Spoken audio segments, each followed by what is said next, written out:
बब्यात्मा श्री गौतम गणधर की वाणी, जिसमें कि सबसे पहले उनके मुख से निकली चतुर्थकालीन वाणी चैत्य भक्ति, जिसके अंदर उन्होंने भगवान महावीर को नमन करते हुए उनके समोसरण का संक्षिप्त वर्णन करते हुए और उनकी महिमा को स्पष्ट करते हुए पुनश्च अनादि निधन नव देवताओं को नमन किया है। इस चैत्य भक्ति में उन्होंने नवदेवों को नमन किया है। और नवदेव कौन से हैं आप ध्यान में रखें। यह अनादि निधन नवदेव हुए हैं, होते रहेंगे।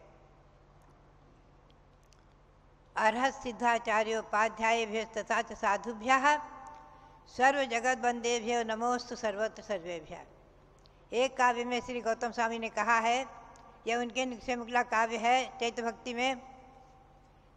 अरहंत सिद्ध आचार्य उपाध्याय साधु, ये पंच परमेशी हैं। 5 महापुरुष पंच परमेशी कहलाते हैं।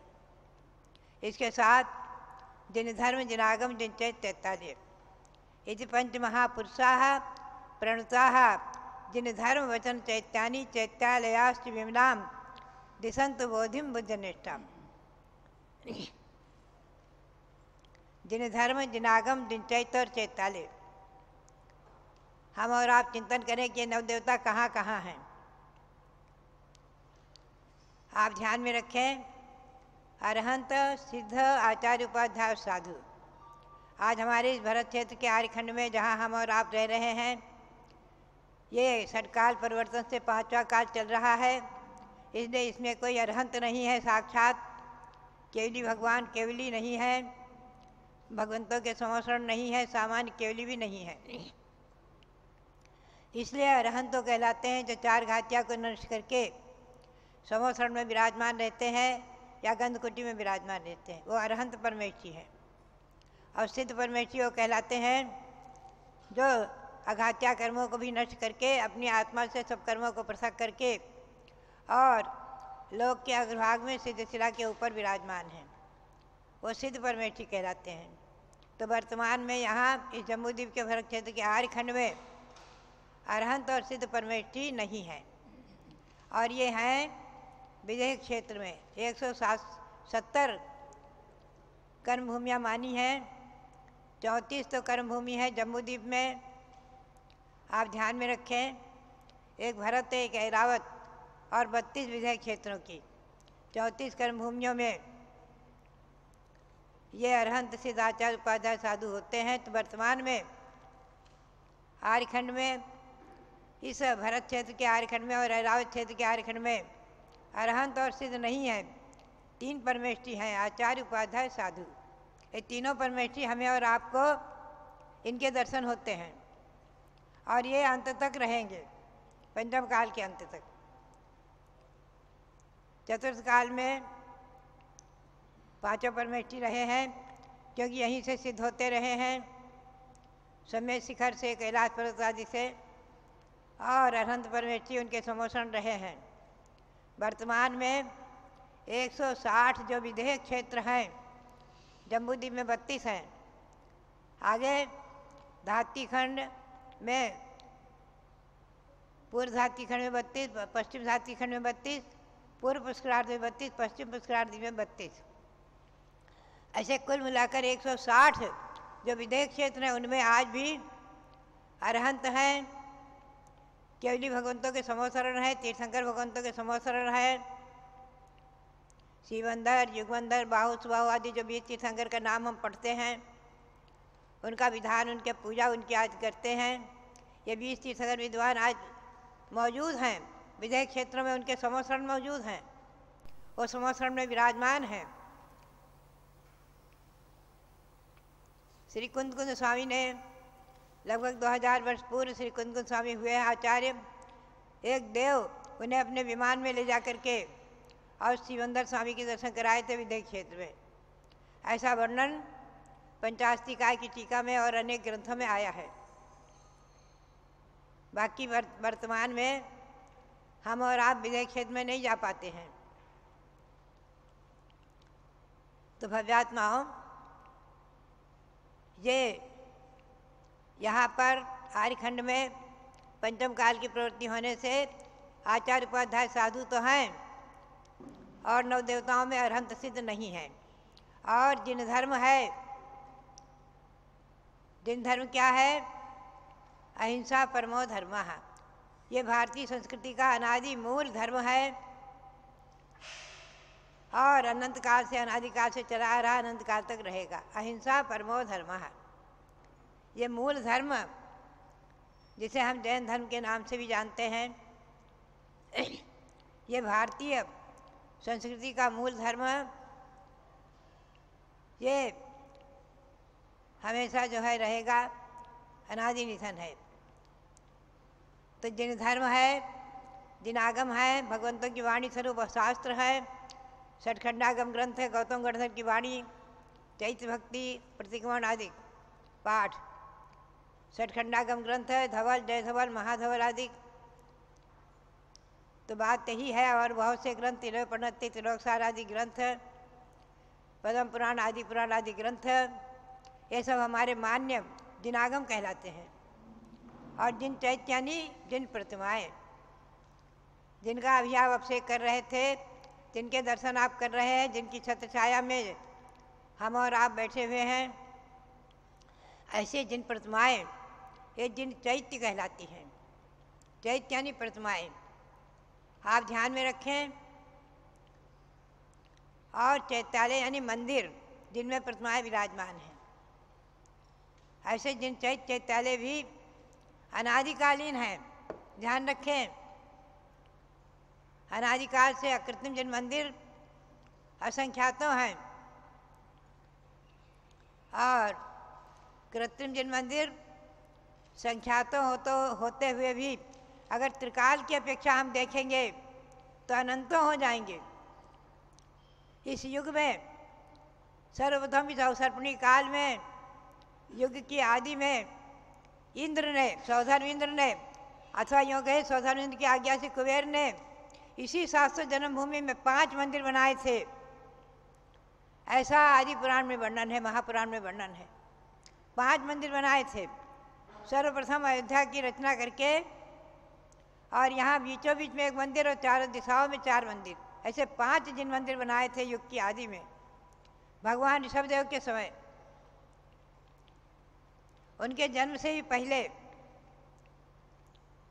जब महाराजा नाभिराय और मरुदेवी को यहाँ पर सरस्वती महल में विराजमान किया है, पहुँचाया है, और 5 मंदिर बनाए हैं 700 जन्मभूमि अयोध्या में।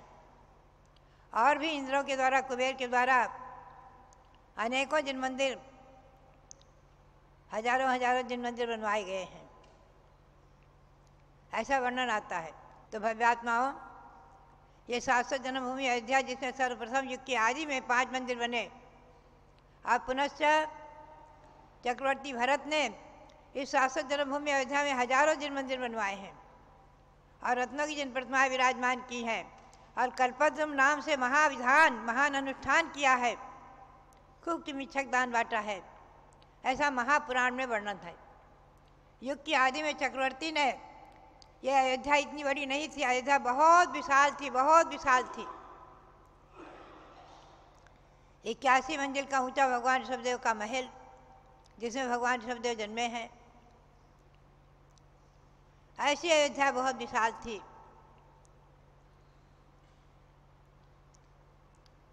बात यही है, श्री राम के समय भी अयोध्या में पद्म पुराण में आया है, जैन रामायण में आया है कि 70 करोड़ की आबादी थी अयोध्या की, 70 करोड़ की। आप चिंतन करें, आधा भारत आज उसमें समा जाए। ऐसी बड़ी अयोध्या, विशाल अयोध्या, आज भले ही सिकुड़कर छोटी दिखती है हमें आपको, लेकिन 700 जन्मभूमि अयोध्या, असंख्यातों महापुरुष जन्म लिए, जिन्होंने यहाँ से जन्म ले लेकर के, और कोई कैलाश पर्वत से, कोई समय शिखर से, कहीं कहीं से मोक्ष प्राप्त कर चुके हैं, मांगी तुंगी से आदि। भव्यात्माओं, ये वही अयोध्या है जहाँ ऋषभदेव जन्मे हैं, ये वही अयोध्या है जहाँ ऋषभदेव बचपन में खेले हैं। ये वही अयोध्या है जहाँ 5 तीर्थंकर जन्मे हैं, ऋषभदेव, अजितनाथ, अभिनंदननाथ, सुमतिनाथ और अनंतनाथ। 5 तीर्थंकरों की जन्मभूमि अयोध्या है। और पूर्व काल में यहाँ 24 तीर्थंकर हुए थे, उनके नाम हैं। और उनकी जिन प्रतिमाएँ उनके नाम से इधर आपके बगल में मंदिर में विराजमान हैं। एक कमल में 72 पाखुड़ी हैं और नीचे की 24 पाखुड़ी में यहाँ पर जन्मे 24 तीर्थंकर भगवान विराजमान हैं, उनके नाम हैं। और बीच की 24 पाखुड़ी पर 24 भगवान विराजमान हैं वर्तमान के।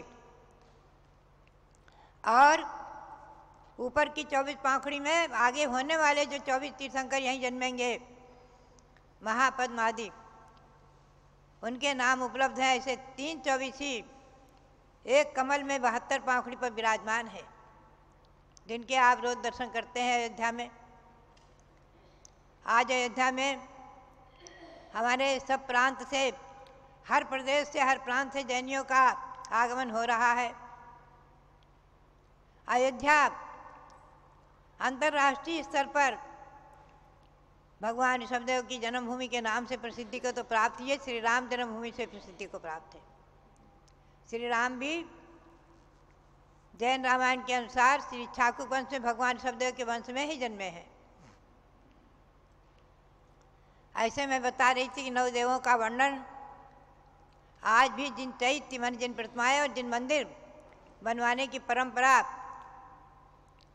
भगवान ऋषभदेव के जन्म से पहले से ही कुबेर ने की है, चक्रवर्ती भरत ने की है, आदि महापुरुषों ने, हरिसेन आदि की ने, बहुत से महापुरुषों ने यहाँ हजारों जिन मंदिर बनवाए हैं।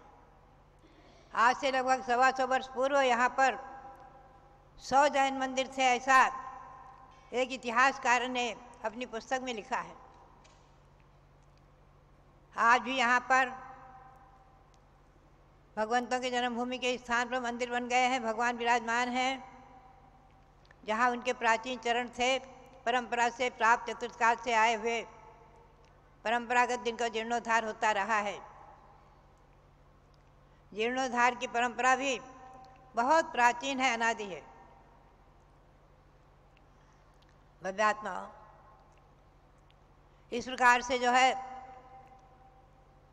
जिन चैत्य और चैत्यालय, जिन मंदिर आज आपके यहाँ हमारे बहुत आपके सौभाग्य से 7 9 देवों में 7 देवता यहाँ विराजमान हैं।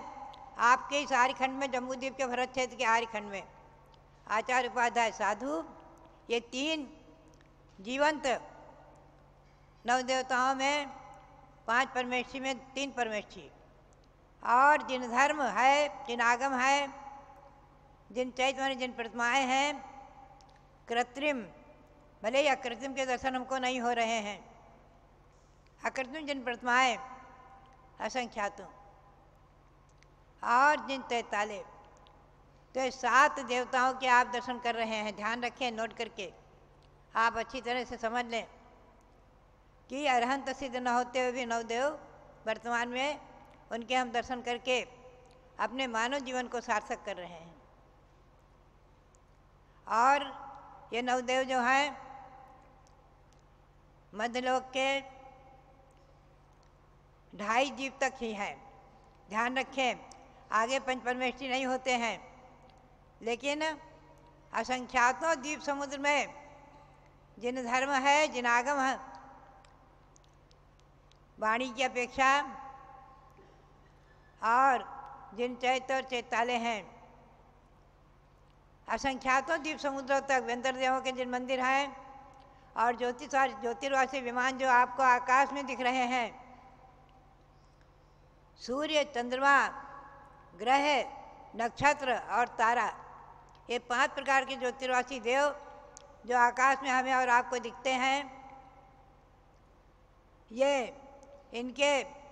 ये सब विमान हैं, ज्योतिर्वासी देवों के विमान हैं। इन विमानों में इनका माप लिखा हुआ है। ये अर्धगोलक के समान विमान है। अर्धगोलक, नीचे गोल भाग है, ऊपर में चिपटा भाग है। आधे गोले के समान विमान है। और इन विमानों में देव रहते हैं उन्हें ज्योतिर्वासी देव कहते हैं। और सब में जिन मंदिर हैं, एक भी ऐसा विमान नहीं है जिसमें जिन मंदिर न हो। जैन ग्रंथों के अनुसार, त्रिलोकसार ग्रंथ के अनुसार सभी में जिन मंदिर है। जो आपको छोटा सा तारा का विमान दिखता है, बहुत ऊंचे होने से छोटा दिखता है, ये लगभग 250 मील का है, लगभग 300 से अधिक 350 किलोमीटर का विमान है। और इसके अंदर बीचों बीच में जिन मंदिर और चारों तरफ देवों के भवन। यह ऐसे ज्योतिर्वासी विमान और इनके देवों की अपेक्षा पूरे मध्यलोक में असंख्यात द्वीप समुद्रों तक ज्योतिर्वासी देवों के असंख्यात विमान हैं और सब में जिन मंदिर हैं। भव्यात्माओं, ये जिन मंदिरों की परंपरा अनादि है, अनंत है, अकृत्रिम की। जिन मंदिर कृत्रिम जो है वो शादी है।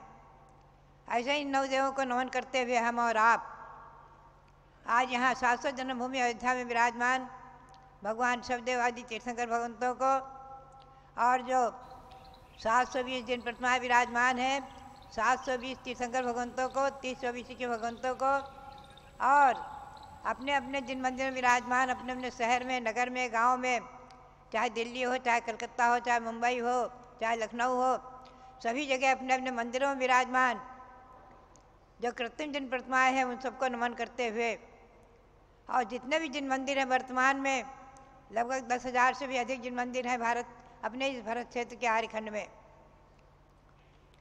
उन सभी जिन मंदिरों और जिन प्रतिमाओं को नमन करते हुए आप सबके लिए बहुत बहुत बहुत बहुत मंगलाशीर्वाद, बहुत बहुत मंगलाचरण।